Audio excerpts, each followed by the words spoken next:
नमस्कार, मैं निधि और आप देख रहे हैं बातें यूपी की। शहरों में वीकेंड्स अक्सर चार पुराने दोस्तों के साथ किसी न किसी रेस्टोरेंट में ही बीतता है। इन रेस्टोरेंट्स में या तो आपको वेटर खाना सर्व करते हैं या आपको खुद ही अपना ऑर्डर लाना पड़ता है, जिसे हम सेल्फ सर्विस के नाम से जानते हैं। पर सोचिए, अगर आप एक ऐसे रेस्टोरेंट में बैठे हैं जहां आपके खाने को कोई वेटर नहीं बल्कि एक रोबोट ला रहा हो, तब आपका रिएक्शन क्या होगा? शायद आपको यकीन ना आए, पर अब आप एक ऐसा नजारा नोएडा के रेस्टोरेंट में देख सकते हैं। जी हाँ, नोएडा में रोबोट वेटर्स वाले पहले रेस्टोरेंट का शुभारंभ हो चुका है। क्या कुछ है खास इस रेस्टोरेंट में, आइए जानते हैं। दरअसल कोरोना महामारी के चलते लोगों को रेस्टोरेंट में संक्रमित होने का डर सताता रहा है, पर अब नोएडा के सेक्टर 4 में the yellow house robot restaurant ने इसका तोड़ ढूंढ निकाला है। द येलो हाउस एक ऐसा रेस्टोरेंट है जहां आपको टेबल पर खाना परोसने के लिए रोबोट का इस्तेमाल किया जा रहा है, यानी अब इंसानों से दूर रहकर आप खाने का लुत्फ उठा सकते हैं। रेस्टोरेंट में राजस्थानी माहौल दिया गया है। स्वाद और तकनीक के उद्देश्य से इस रेस्टोरेंट को खोला गया है। रेस्टोरेंट में 2 रोबोट खाना परोसने के लिए लगाए गए हैं। येलो ड्रेस पहनी इन दोनों रोबोट्स में एक का नाम दिव्या और दूसरी का नाम रूबी दिया गया है।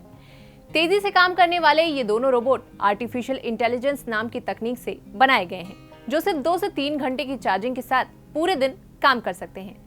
इन दोनों रोबोट्स में डेटा कोडिंग के जरिए काम होता है। हर एक रोबोट में हर एक टेबल का डेटा फीड किया गया है। जैसे ही एक ऐप के जरिए टेबल नंबर डाला जाता है, उसी इंस्ट्रक्शन के मुताबिक रोबोट टेबल तक जाकर खाना सर्व कर देते हैं। बता दें कि ये दिल्ली, एनसीआर और यूपी का पहला रोबोटिक रेस्टोरेंट है जो लोगों को खूब पसंद आ रहा है।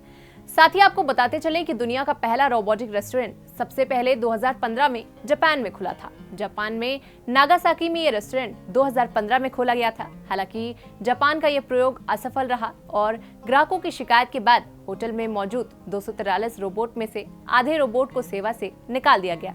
अब रोबोटिक रेस्टोरेंट की लोकप्रियता धीरे धीरे दुनिया भर में बढ़ रही है। नेपाल में भी रोबोटिक रेस्टोरेंट की शुरुआत हो चुकी है। पर अब सवाल ये उठता है कि इसका आने वाले दिनों में हम पर क्या असर पड़ने वाला है। तो बता दें कि इसमें कोई शक नहीं है कि ऑटोमेशन कंपनियों की क्षमता को बढ़ा रहा है। इससे काम करना तो आसान हुआ है, पर इसका सबसे बड़ा असर नौकरियों पर देखने को मिल रहा है, क्योंकि रोबोट्स कई लोगों के हिस्से का काम आसानी से कर लेते हैं, जिसके कारण ज्यादातर लोगों की छटनी हो जाती है और भर्तियां भी कम ली जाती हैं।